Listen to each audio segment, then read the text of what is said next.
Welcome, welcome, welcome. Here we are, 8 o'clock. That means you're only in one place. Thank you to Knowledge of Nonsense. Thank you to my sponsor, Calzura. See it? You see the shoe? Treat your feet. Treat your feet. Use that code, time to talk. Go ahead, get you that discount. This is the shoe. It can get you thermally disinfected. You can put it through your washing disinfector. You can sterilize it. Look at that. You can get these shoes for your staff. Use that code, treat your feet, get that discount for your team. Get that discount for your team. All right, today we want to talk about something.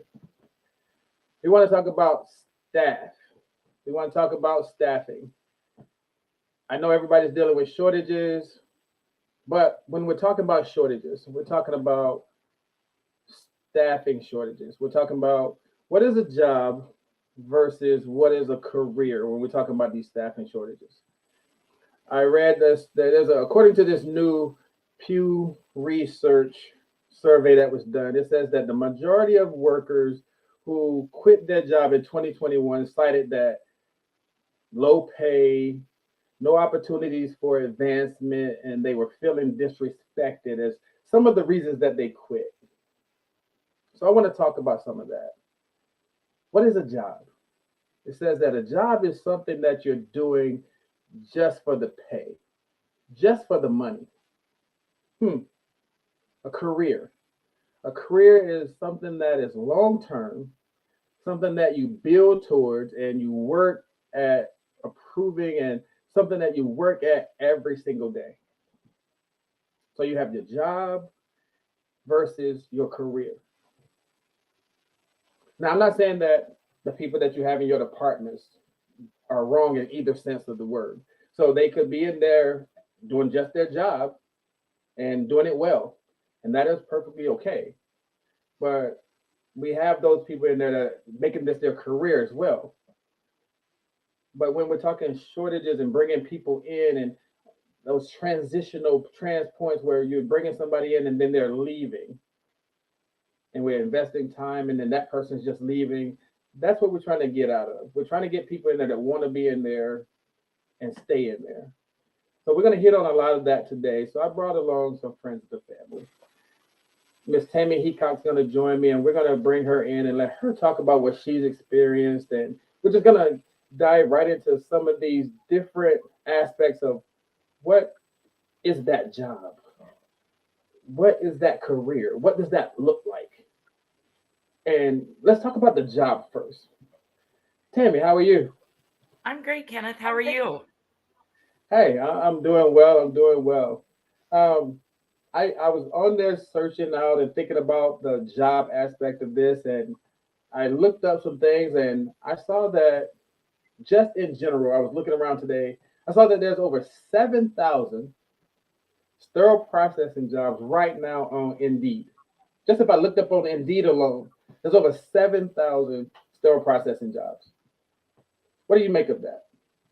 That doesn't surprise me. And honestly, I know this is going to hurt some feelings and upset some people out there, but honestly, any job I've ever been at, whether it was as a lead tech or supervisor, manager, director, one of the things we talk about is the high rate of turnover in sterile processing. And we even see that at a director level, right? Like the average length of Yes. stay for a director in sterile processing is 18 months. So Mhm. there's a high turnover rate, even, at a director level. Um, but the common theme is, okay, we need you to make the team realize how valuable they are so they'll stay, right? Make sure the team Right. understands the executives team commitment to sterile processing, and that we value them and we know how important they are.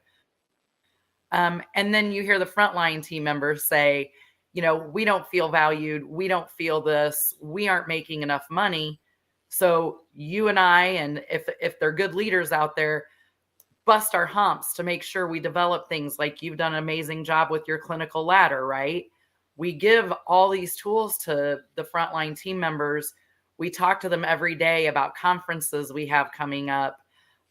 We do everything we can to get them local so they don't have to spend a lot of money to attend. Not everybody can fly to San Antonio and stay in a hotel for a week. And not every hospital system can afford to send more than 1 or 2 people, right? So Right. we put all of that out there because we hear our team saying we're not valued. Nobody treats us like professionals. Like they say, we want this to be a career. We want there to be careers in sterile processing, but we don't perpetuate that.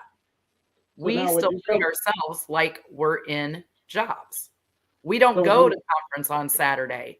We don't take the time. We don't make the commitment. And I'm not saying every frontline team member or every leader, but it's it's very disheartening when you do put things into place like a clinical ladder. You offer 2, 3, 4. I've been places where they offered $5 extra an hour if you got certified, and nobody takes advantage of it. And so then what do?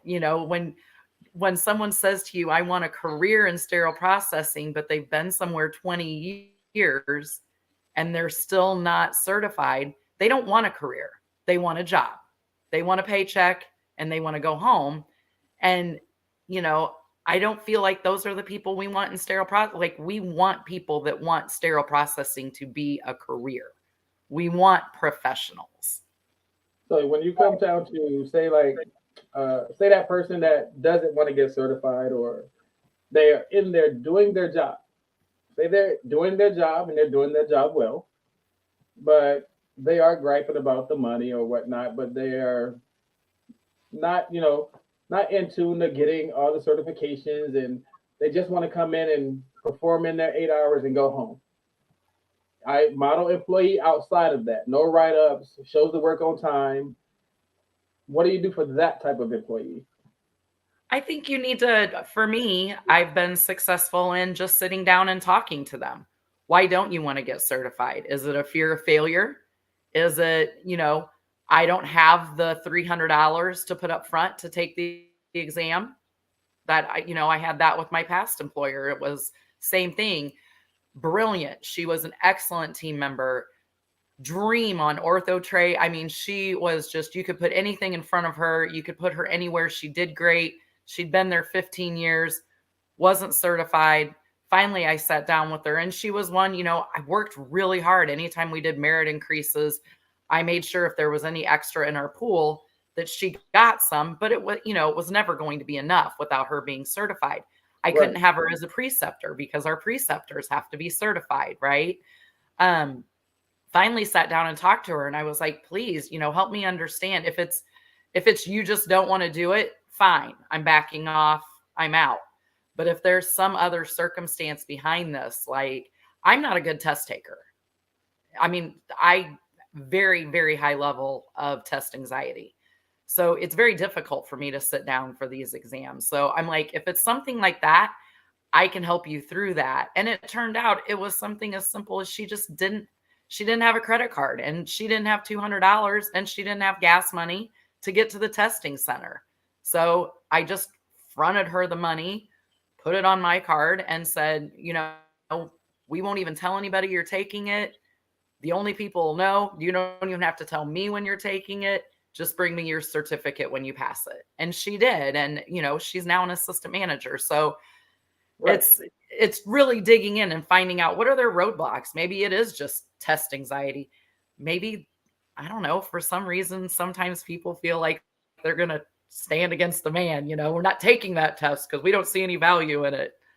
Now, I do have employees of that nature who've been in facilities a very long time, and they feel like, hey, I've been here, I've invested my time, I've been here, I should be grandfathered in, and all of these things, and they're just like you said, it's a strike against the system. I shouldn't have to do ABC because Right. I've been here long enough, and I should just be, I'm at the top of my scale. Why don't I just automatically get said money because I've been here?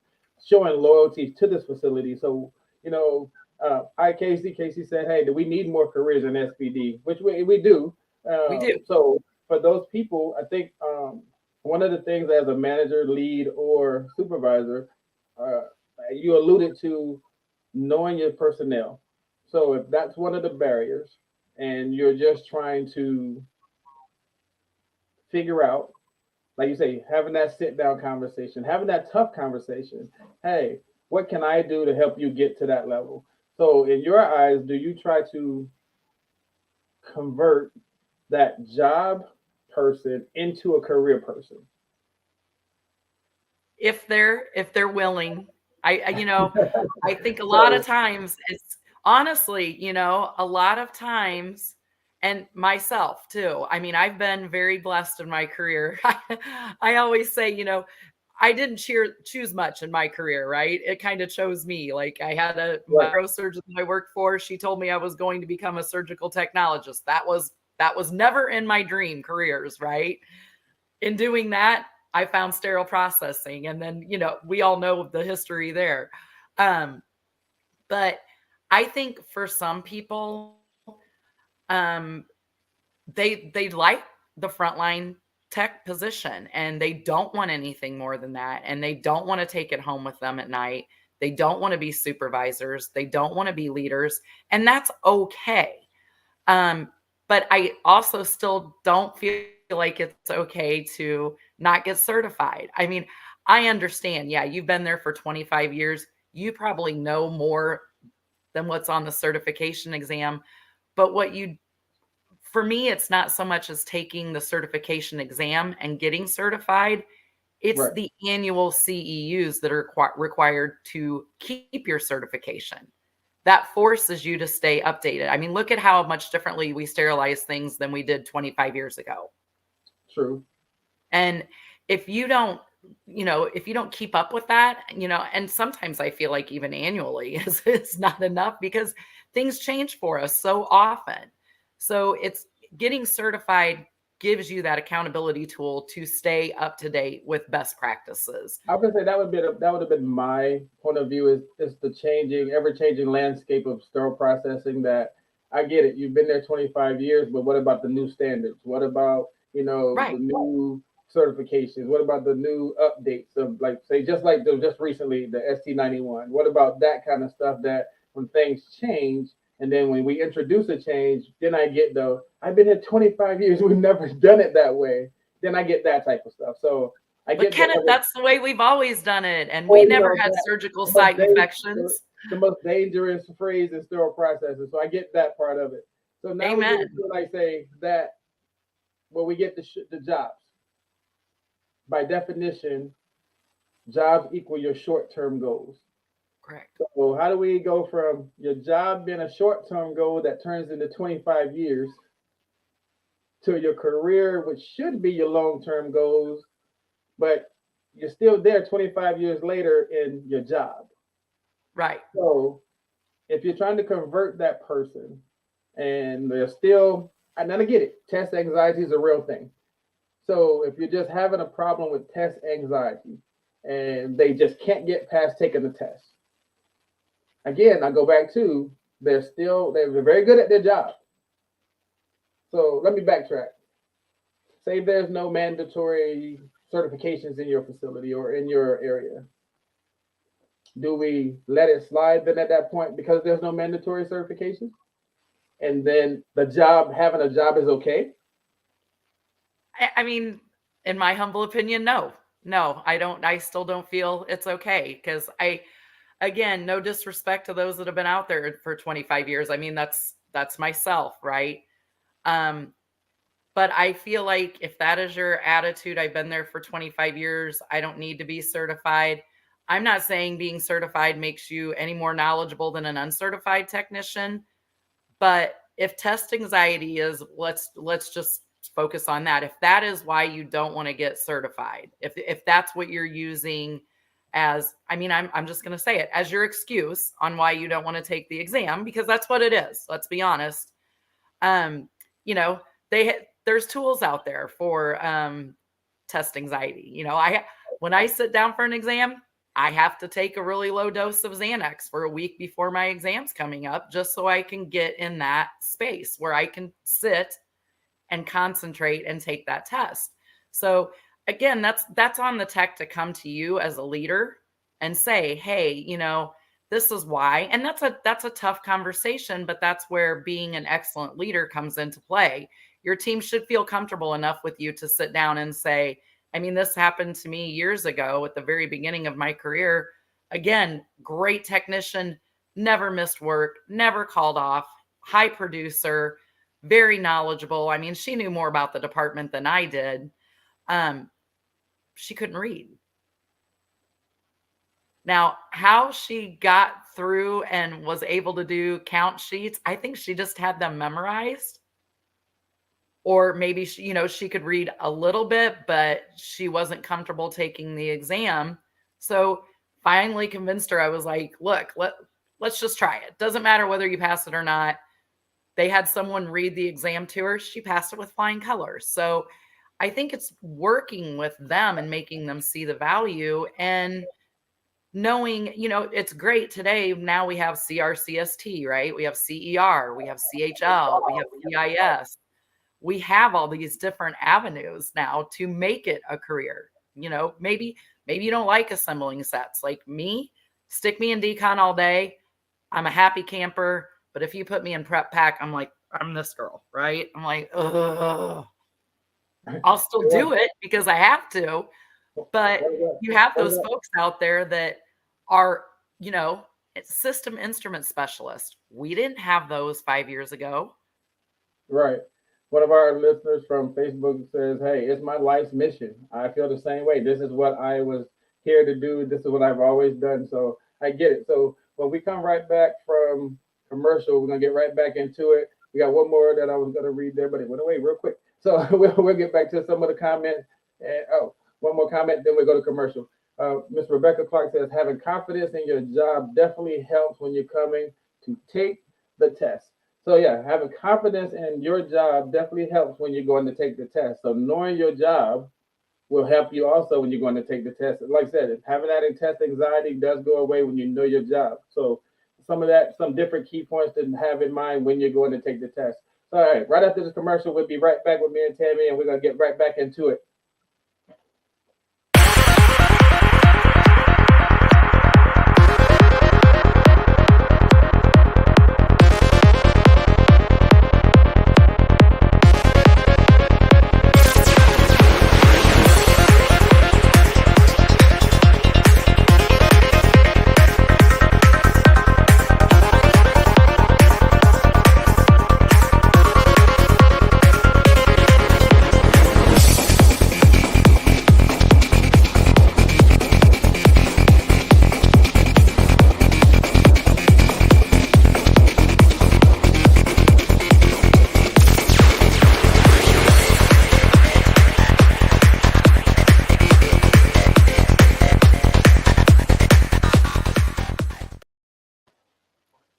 One more time. Did I see it? Did I show you? I didn't show you. I showed you, but I'm gonna show you again. Did I show you? I didn't show you. See it?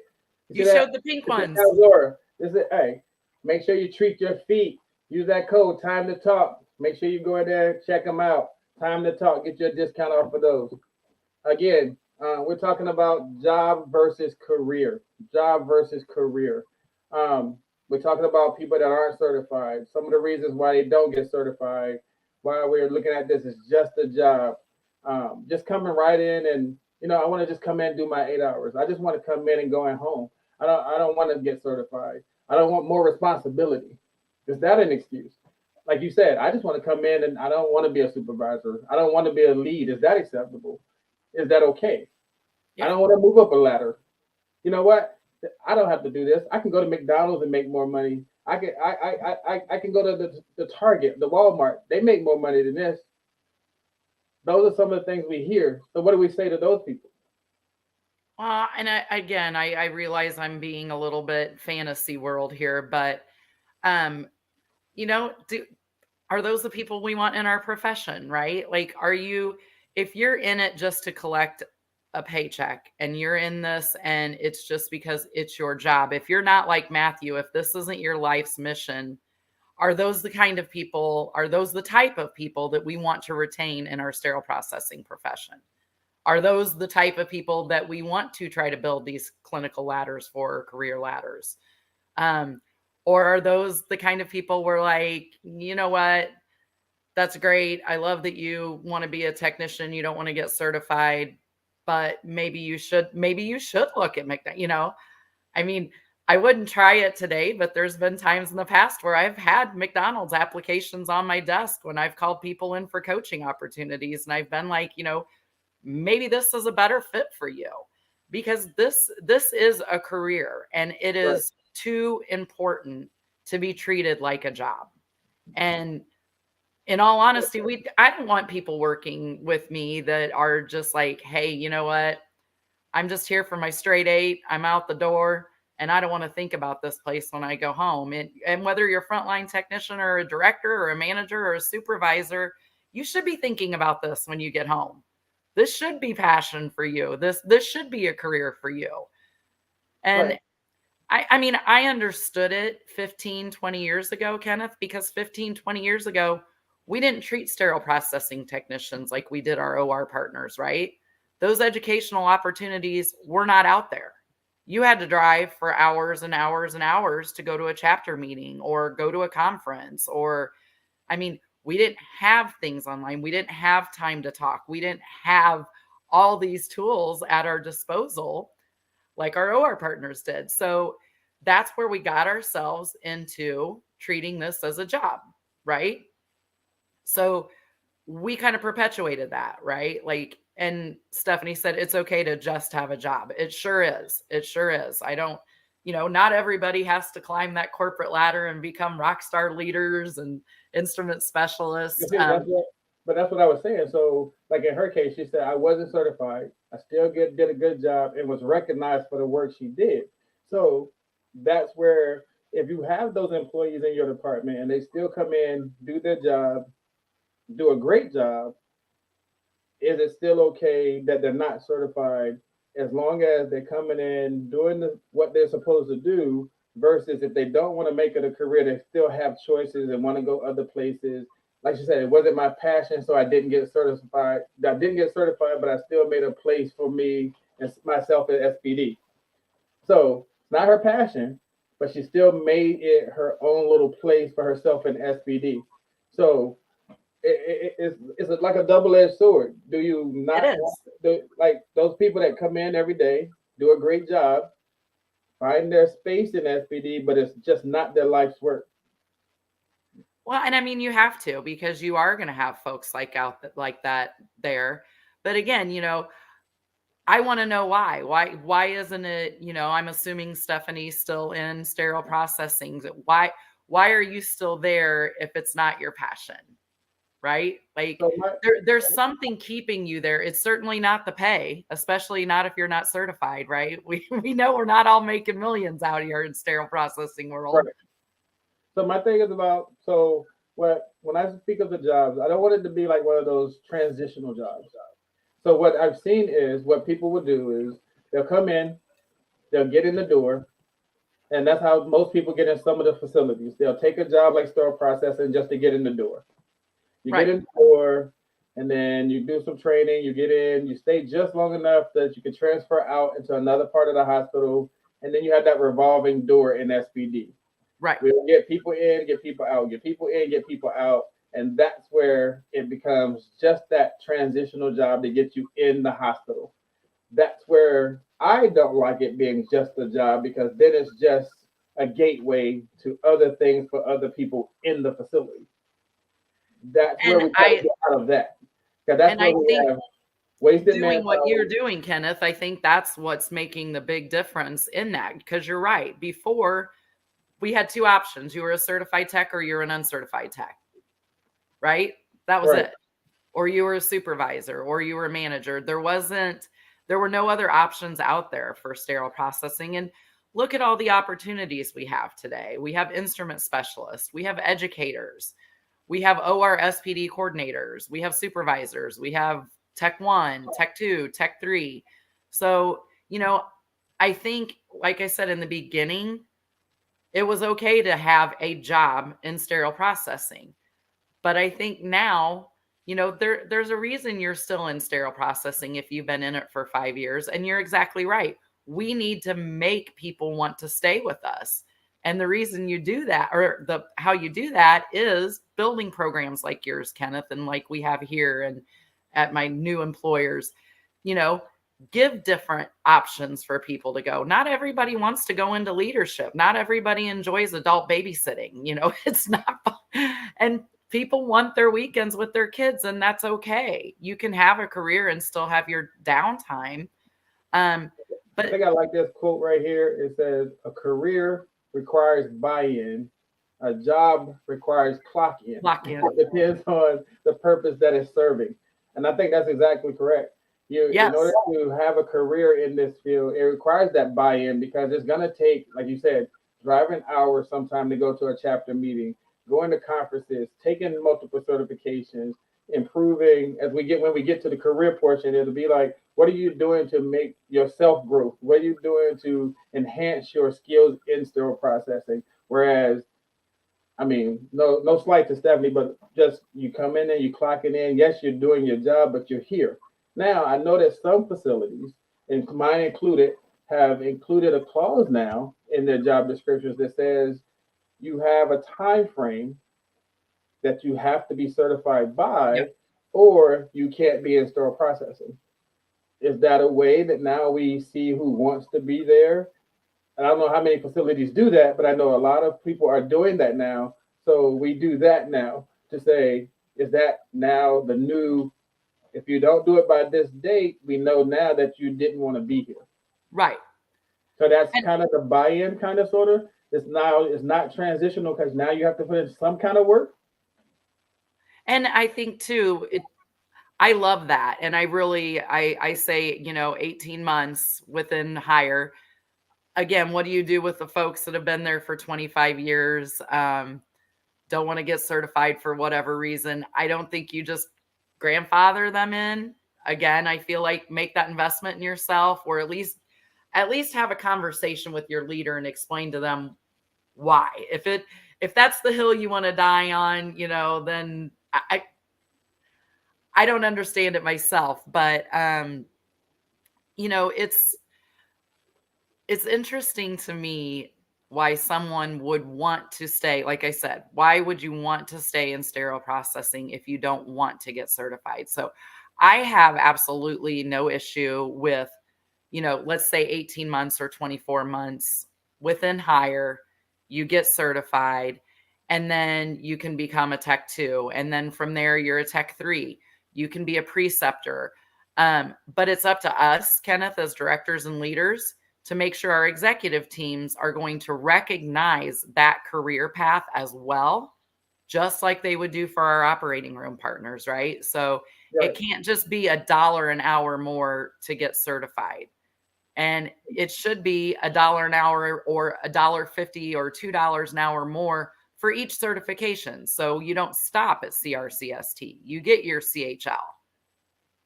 Okay.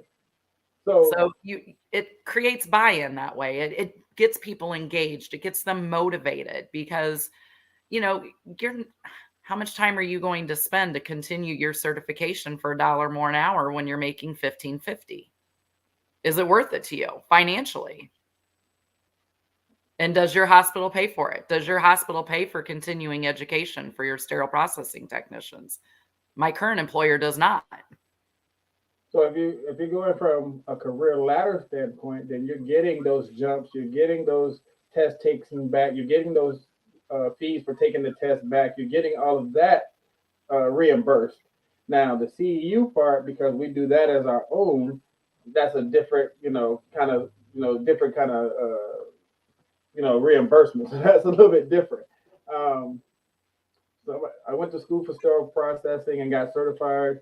For the life of me, not one hospital would hire me. I even worked as a hospital housekeeper just to be within reach of SPD. Again, I just initially gave up and went back to dental assisting. And Ah, that's an Crystal, you should unfortunate. have called me. I would have hired you. I mean, I went to it. You had, and that's the unfortunate part is that, I mean, I'm in a like that.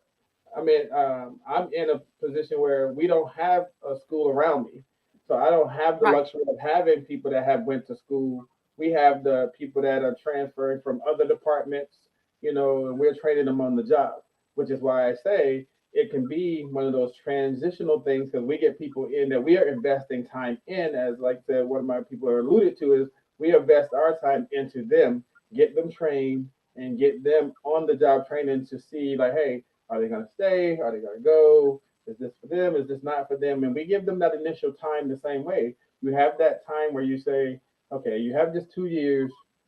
Are you going to stay? Are you going to go? We've invested this time. Is this for you? Is this not for you? Is this your job? Or are you ready to make this a career?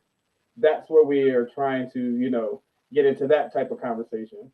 And we have to market that, Kenneth. We have to market that very well. Like that should be on our Indeed posting when we have a Tech 1 position, an uncertified tech position open, you know, market the crud out of it. Say, hey, we will help you. We will provide you with the classwork to get your certification. Whether it's SIPS or STERIS IMS or any of the other Purdue University that we partner with that teaches the certification classes, market that. So your applicants know coming into it, this isn't a revolving door. This isn't just for you to get your feet in the hospital and then get out, right? When we bring you in and we invest in you, we want you to invest in yourself, and we want you to grow in sterile processing. See, we do it ourselves. We do our own program. We even buy the books and stuff, so they don't even have to spend money on the books and everything. We get our own texts, our books. We give them all the study materials. We give them the whole OJT book program, everything, so that they can be prepared to take the test. So I hope you market. So do you market the crap out of that? That's how we tell them. Like, we give them the materials. Our program goes, the whole entire, weeks that we set up in advance, and we give them a preceptor. So they have one person, the same preceptor the whole entire time. So it's not switching off. You have that. We give them that. We tell them that up front, that they're going to be with somebody. Give them the career ladder. We put everything on the table so the steps in the program and everything up front, trying to make it so that you can see the career in front of you. So that's how we try to get the buy-in, to let you see the ladder in front of you. So we try to take it out of the job mode and put it into the career mind frame from the beginning. So that's why we try to do it that way. Right. And Renee said in the comments here, as someone outside of the field, I'd never heard of SPD. Yeah.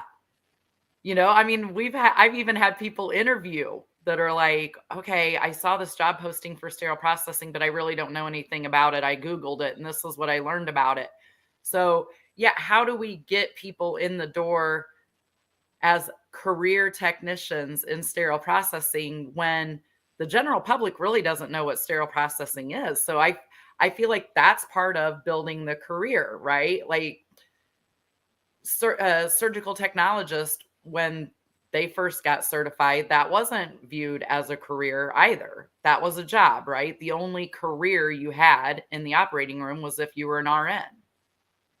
Right. And it took years, and it took raising awareness to the fact that there were positions in the operating room that were not RN required. But that's educating and marketing our profession to the general public. We've got Sterile Processing Week coming up in a couple of weeks, right? Yes. I don't know. I always say I'm going to do this, and then every year it creeps up on me and I fall short of time. But do we take out ads in our newspapers to talk about our sterile processing careers? I'm going to talk about that in a second. We got to take a quick break, but after the break, I'm actually going to have Sharon come to the table and join us, and we're going to talk more about the career aspect of sterile processing right after this quick break. Those in the know SIPS Consults. SIPS Consults is hiring. Confident, competent, and consistent. Starting as a consultant and a volunteer, SIPS has grown into a dynamic group of stellar sterile processing professionals, offering excellent benefits, 401k, and consultant in training program.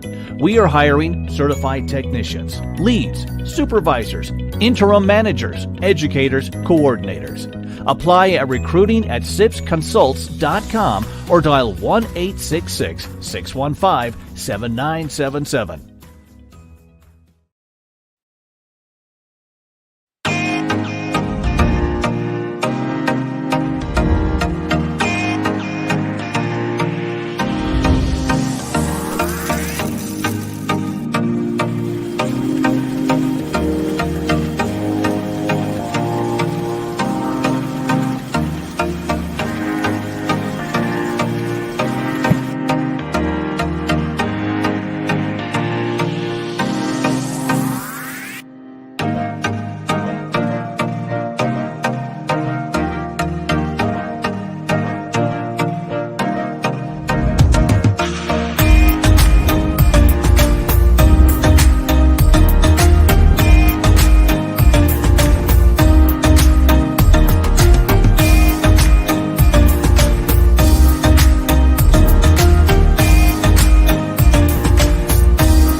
Again, special thanks to Calzura.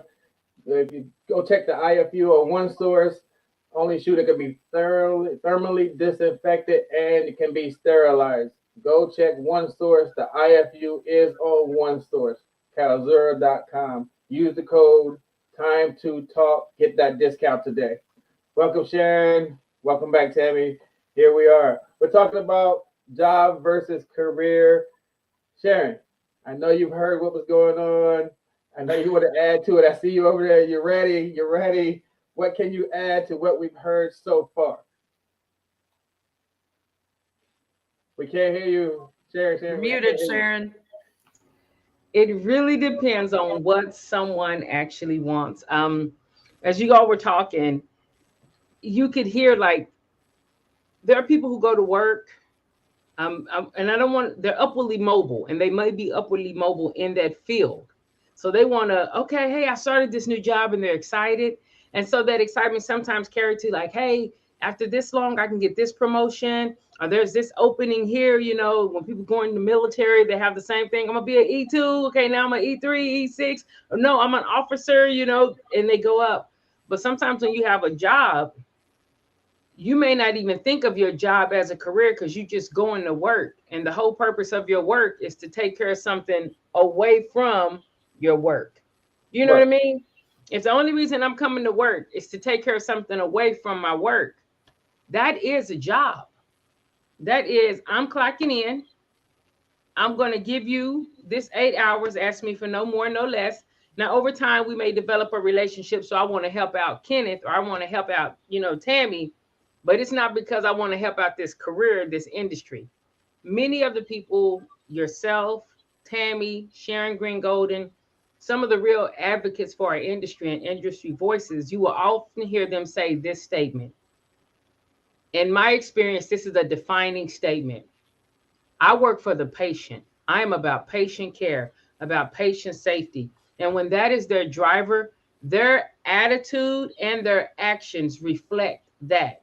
Now, they may get frustrated because this ain't right. We're not doing it right, but they're working for the patient. Then you'll hear people say, well, you'll hear other people say they don't pay us enough. And that's where they stay. Listen, y'all, don't be mad at us. We're just telling the truth between job and career, okay? That's where they stay. And they're like, well, they should pay me more. They should pay me more. I'm not doing anything extra if they don't pay me more. I'm not getting certified. They ain't paying me more. And I don't think people realize that's an impasse. What you're saying is I'm not going to do another thing till you pay me more. And that may work when every single person in sterile processing is saying that. But the likelihood of every single person in sterile processing saying the same thing, can we just be real on the probability of that? Right. And so that's not the hill you want to die on. You'll be over there screaming that. But what you're telling your employer is, I ain't doing nothing. So there. So don't be mad when they don't offer you more money or give you another opportunity. Now, yeah, it's like career and job, right? Yeah. It's when you have somebody answer the phone, sterile processing, what do you want? Why do they treat us like the dishwashers in the basement? Hey, sorry, kids, because you act like the dishwasher in the basement. Now, I do want to say the dishwasher's a person too. The dishwashers are people too. I know. I'm not saying anything bad about dishwasher, but as sterile processing professionals, get very upset when people say we're the dishwashers in the basement, right? So, but if you're going to treat this like a job and you're going to treat it like you're coming to work just to collect your paycheck, then that's going to be the respect you get, because that is what you are perpetuating. If you answer the phone, it's a great day in sterile processing. How can I help you today? You know what? I feel like that every day. But I will say this. So one of my leads came to me today, and we were talking about something, and she said she saw something that was going around in a travel group. She said that they had asked the same kind of question, and pay was on the list of why do people leave to go travel. She said pay was on the list, management, bad management, people felt underappreciated, and of course they wanted to travel to see the world. But those are the 4 reasons that people left facilities. But pay wasn't the top reason. It was the management, and they felt underappreciated. So if we're feeling underappreciated and you have the payback in there and you're leaving facilities for those reasons, is that when you're saying career, job, if I'm leaving places because of pay and I'm not feeling appreciated at these facilities anyway? No, No? Okay. no. And listen, this is one of those I'm just things. putting If it on you've the table. never, I'm just trying to get it out there. I'm just trying to find out. no, you won't stay. Pay won't keep you. Okay. Pay No. may get you, pay may seduce you, but pay won't keep you. If your Okay. workplace is toxic and you don't like it and people are disrespecting you, as soon as you get enough money saved up, then you will have enough money to tell them exactly how you feel and you're gone. And that cycle begins again. So pay is not a keeper. Now, do people need money? Yes, we do. I need some too. Quit playing. Yes, money helps the world go round, but money won't keep you. If I'm working for Tammy, yay, first off, I would love the opportunity, Tammy. I hear how you speak to people. I hear how you advocate for your team and that you're passionate about what you do. Now, if I have a job and Tammy is the person who is in charge of quote unquote my pay, and I'm like, well, I'm gonna go over to Sister Mary's hospital because they're paying $1 more, and I leave. Here's the deal. I can leave, and I could have been great over there with Tammy. There's no stress. She works with my schedule. They teach me different things. I'm able to go and learn, be cross-trained. It's just amazing. I love it. I go over here for this $1 more, and I'm working for Kenneth. Now, Kenneth, you are an awesome person. This is an analogy. As a matter of fact, I'm not even going to say Kenneth. I'm working for Tim, and Tim is hell on wheels. Tim is, for lack of a better word, he's a misogynist. He never comes out of the office. He yells at people. He's not honest. He's dishonest. There's no protection. He lets the physicians and the OR come down there and throw instruments and use profanity and talking to us. I come to work early and I'm still there at 12 o'clock because people aren't coming in. People are leaving me all the trays nobody else wants to put together. There's no point of use clean. I mean, it's just, I just want to run back. Not only do I want to run back and take the $1, give away the $1 I didn't get, I'm willing to take $1 less. Right. So pay will not keep you. It may get you, it may seduce you.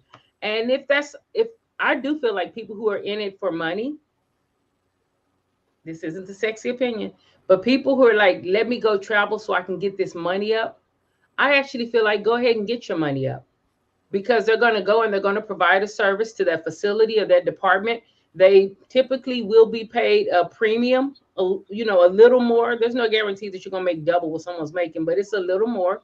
Well, go get your money up, but show up, do the work, stop fussing. Well, somebody else is paying me $1 more. Quit playing, man.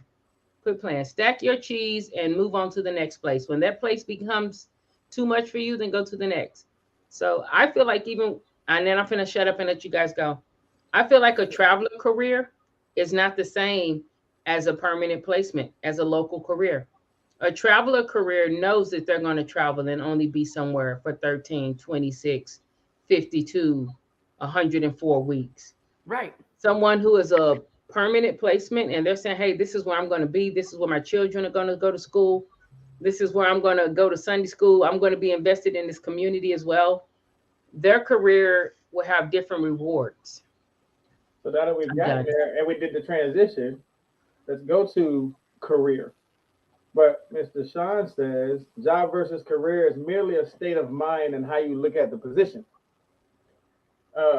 Perspective is everything. Additionally, leadership sets the tone. If your leaders want you to succeed and create a culture of inclusiveness whereby you thrive and grow, then you may look at that job as a career. And I agree with Sean 100%. Job versus career can be a state of mind. But I know I keep going back to that, Kenneth, but when people like you and I provide the opportunity to make this a career instead of a job, and Sean is exactly right, we do set the tone. As leaders, it is up to us to make sure that we're providing those educational opportunities, that we're providing the resources.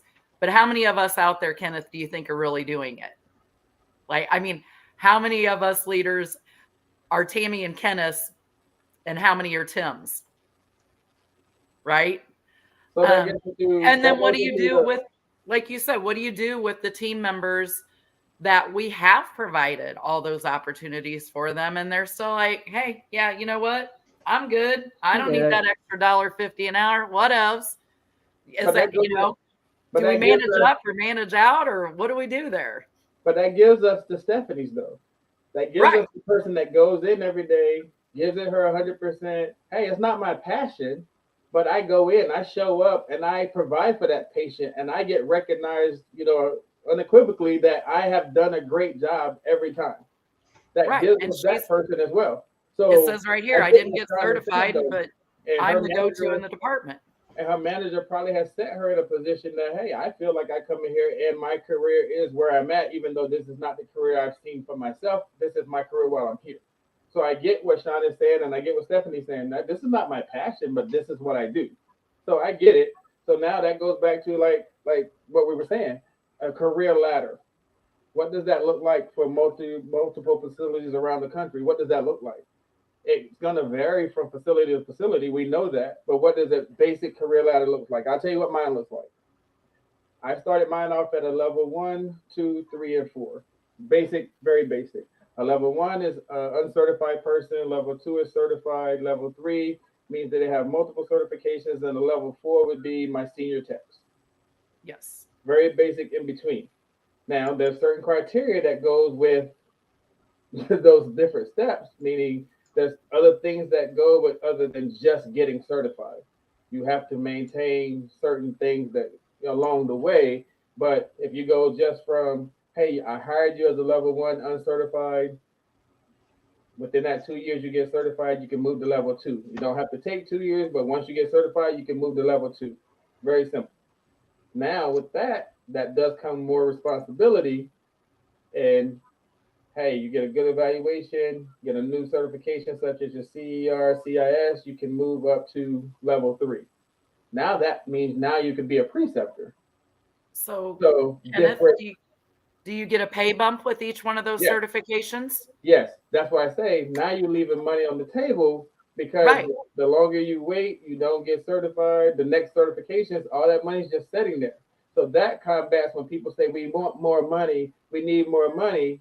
I've created a ladder that says, hey, the money's there. Now this is your requirement in order to get that. That's where you make that career ladder. So now if you're going to be here and you want to be here, these are the steps that require you to do so. And I went through HR. I did the whole thing that they did go through and make sure that, hey, what can we do in order to make this successful? Every step had different amounts that go from level 1 to level 2, level 3, level 4. It's even so robust that even from a level 3 to level 4, you got to have at least 2 perfect evaluations, which means that not only have you been coming to work, you've been doing, above and beyond. Like, I need you to be above and beyond. You just can't just show up. You got to be doing, what you're supposed to be doing. A high producer, low critical errors. Time, going from level 3 to level 4, you can be at a level 4 and not be a supervisor or not be a lead. Right. So therefore, you still can get paid and get your money. Just do what you need to do. Have all your certifications. You can be where you need to be. You just got to do what you need to do. So when they say we need more money, there's a ladder in effect. So that's what my basic career ladder looks like. And that's, like I said, that's basic from my facility. Now, like I said, I've added stuff in there because now with the new CER and things like that, and I have endoscopy techs and all this stuff. So it's been tweaked for my endoscopy suite and things like that, but it's still a career ladder in place. So, and Sharon Green-Golden, and I can't quote her exactly, but I remember when I finally got the guts to go up and actually speak to the woman that I was terrified of, because, the knower of all things sterile processing, and I love her. She's so approachable, but you don't know that when you're new to the field. You're like, ah. But I remember someone said something to her And she's brutally honest. If you make a statement, you better be prepared to back it up, because she will let you know. And someone made a comment about not being able to afford to go to conference, and their hospital wouldn't pay for it, and that's why they never went. And that's why they didn't want to continue their career with sterile processing. They didn't want to get certified, gave all these reasons. And Sharon just looked at him and said, look, don't come at me with that. You have a year to save up for conference. Yeah, I get that you don't have time in 2 weeks to save up and show up, but you know what time conference is every year. Take $10 out of your paycheck for the next, 50 weeks. You've got conference paid for. So don't use somebody won't pay me to do this. Somebody won't do this for me. It was something to that effect. Someone won't do this for me, so I'm not going to do it for myself. And that's the way I look at certification.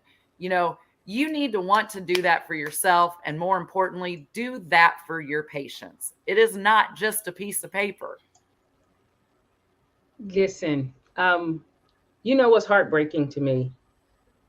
I think I came into this field maybe about 12 years ago, kind of indirectly. And then in 2012, about a decade ago, I was just like, whoop, boom, I'm here. And one of the things that's most heartbreaking to me, there are so many people who want an opportunity. You see people who are like, hey, I want an opportunity.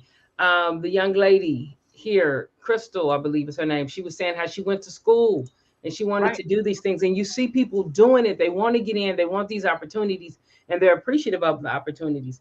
And then there are all these other people who, like yourselves, who are working to make these opportunities available to these individuals. And then somewhere in the middle, we have a louder group of individuals.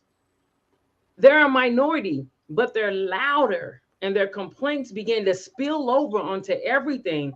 And then you have people who have spent years attempting to create opportunities, and they're worn down because this louder group comes in, can just damage stuff, comes in like Tasmanian devils, turn down everything. And so it builds a system of distrust between the people trying to create opportunities and the people who want opportunities, because we have some people in the middle.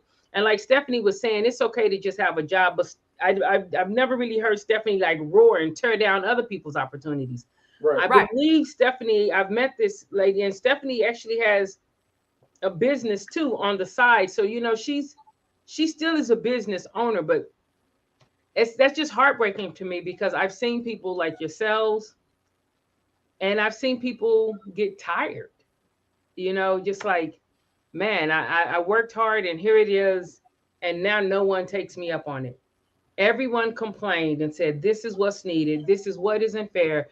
Such and such never lets us do this, this, or that, which is why I respect Green Golden for saying, hey, you know when conference is.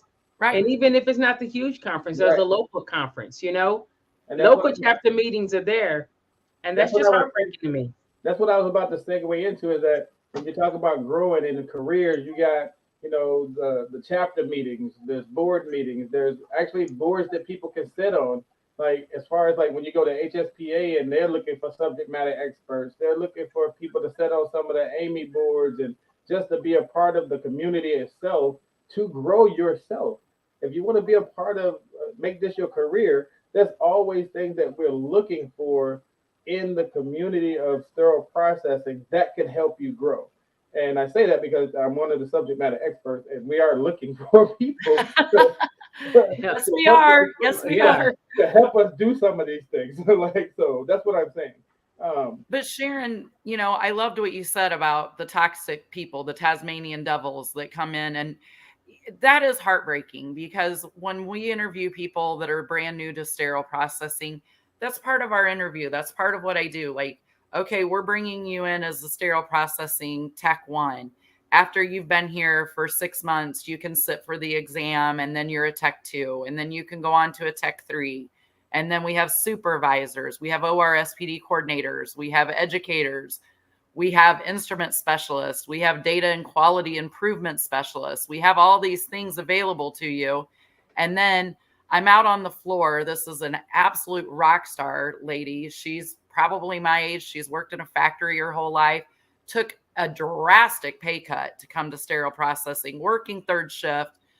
I go out on the floor and I hear one of our technicians that have been here 25 years say, you know what, don't even fool with getting certified. It's not even worth it. And it doesn't matter. They're not going to promote you anyway, blah, blah, blah.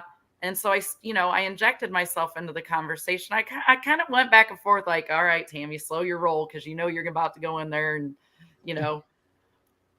give them what's up. But, and I just said, I'd like to know why you believe it is that we have hired outside people for the third shift supervisor positions twice in the last year, and why it is that you have not been chosen as the supervisor. I didn't do this in front of everybody. She is one, been there 25 years, not certified, won't get certified, refuses to, doesn't see any value in it. And she said, I know everything there is to know about this department, and you continually pass me over. And I said, if that is accurate, you would have taken the time to get certified. You would have invested in yourself, and we wouldn't be having all these problems on this shift. You've had 15 years to correct what's going on, and you haven't done it because you haven't taken the time, because this is your job. This is not your career. If you start treating your team as careers and taking this seriously, you will get promoted to supervisor. But right now, you're punching in, you're punching out. You don't care if those case cards are 100% accurate or not, because you're getting paid. And that, you know what? And that's right now, people are pulling their toes back in the shoes because you're stepping on toes. But many people feel that. Many people feel that exact way. Actually, more people don't, but the loud ones do. Loud, maybe disgruntled, disillusioned, or maybe they just didn't invest in themselves, or they didn't invest in the job to transition it, as you're saying, Kenneth, to a career. Right. Hey, I do love what Sean is saying here. This is how I feel about everything. When I see somebody who comes in new and they get a promotion over somebody that's been there 15 years, and the person who's been there 15 years or was there before them, they come and they say, I don't understand why I didn't get this promotion. I can do everything that needs to be done. I can do all of that. And I just tell them, your can may not be in question. It's your will. Right. Will you do it? If I don't know that you can do this and you've been here 15 years, that means you haven't been doing it. You know what I'm saying? Like, if we talk to each other every day for 15 years, working in the same department, and an opportunity comes that should have my skill set in it, and you don't know that I can do those things that skill set requires, that means I haven't been doing it. Right. Then why have? So it's not the can, it's the will. It's not can you do it, it's will you do it. Right. I know you won't. I like the way Sean said it. Like, at the end of the day, if somebody is consistently demonstrating before there was even a position posted, before they even knew the position was going to happen, and they're doing it, showing you that they can do it, why wouldn't that be the person? And like you said, if the other person's been there 15, 20 years and you don't see that, but this new person can show you that, that's a no-brainer to me. And I say that because I made a speech at one of my directors' meetings about something similar to that. Like, it doesn't matter how long you've been there, but if you're not the right person, you're not the right person. You're not the right person. That's the reality of it. If you're not the right person, you're not the right person. Some of that segue into, like, I just want people to understand, like, what we're talking about when it comes to the career part of this. And we're not saying you have to stay sterile processing. I want people to realize that sterile processing segues into a whole nother adventure. Like, when we say in career, we're meaning that you can be, we say career, but we're saying you can be a lead, you can be a supervisor, you can be a manager, you can be a director, you can go into infection control, you can be a rep, you can be nursing, you can be surgical tech, you can be biomed. There's so many things that you can be a VP. You can be all of these things that lead from being sterile processing by you investing in yourself. That's what we're trying to say. So don't make it seem like, I don't want anybody to take what we're saying and say you have to stay in the basement 30 years and just be sterile processing. That's not what we're saying. I'm sterile processing because I love sterile processing. I know Tammy's sterile processing because she bleeds sterile processing. That's what we want to do. But what we're saying to you is when you're investing in yourself, different things can open different doors for different people. So that's the key point we want you to make when we're saying job versus career. There's nothing wrong with what Stephanie did. She enjoys going to work every day. She gets recognized for her going to work every day, and she's there for the patient. We said that was that. As Tammy said, her thing would be for her people, she wants them to be certified. Nothing wrong with that. Every manager, director has their own thing for their departments, which is why I said some hospitals and facilities now have a clause in their job descriptions that say you have this many years to be certified. Some people don't have that. So it depends on the facility. So the main reason I want my people, and like I said, this doesn't hold true for Stephanie, right? And it doesn't hold true for 100% of our team members either. But I want people to love themselves as much as I love them. And I want them to realize their value as much as I do. Because you know what? It's great when Tammy calls you into the office and she was like, here's your coin for the day. I saw you with that borescope today. Man, you were killing it. You've been 100% on QA for 30 days. Oh, I love you. And you walk out and you feel good. And you know what? Half an hour later, you're like, yeah, Tammy's a cool boss. That's the end of it, right? Yeah. But if you believe in you and you believe what I'm saying to you is true, like, hey, look at this. You look at the 15 people that were on the schedule today. You had a part in saving each one of their lives. Because of you, that patient gets to go home and ride bikes with their kids tonight, right? If they believe that in themselves, and it's not just Tammy giving lip service or throwing out kudos, look, that's when our patients start getting safe, right? Right. And that's my big push for certification and education and just raising awareness about sterile processing, because until we can get our frontline technicians and ourselves to love what we do and make it a career and not a job, our patients aren't safe. And I mean, that's it. And with that, I say this time to talk was dedicated for, hey, whether it's your job, whether it's your career, we're all in this together. We're all here for the patient. And we all want everybody in this culture to be here, Whether it's your, like I said, whether it's your job or whether it's your career, the result is the same. We're all here for the patient. And hey, this has been Time to Talk. See you next week. Thank you for joining us. As always, same bat channel next week, same bat time, 8 o'clock. Thank you, Tammy. Thank you, Sharon. Thanks, Kenneth. Thanks, Sharon. We'll see Thanks, you again everybody soon. online.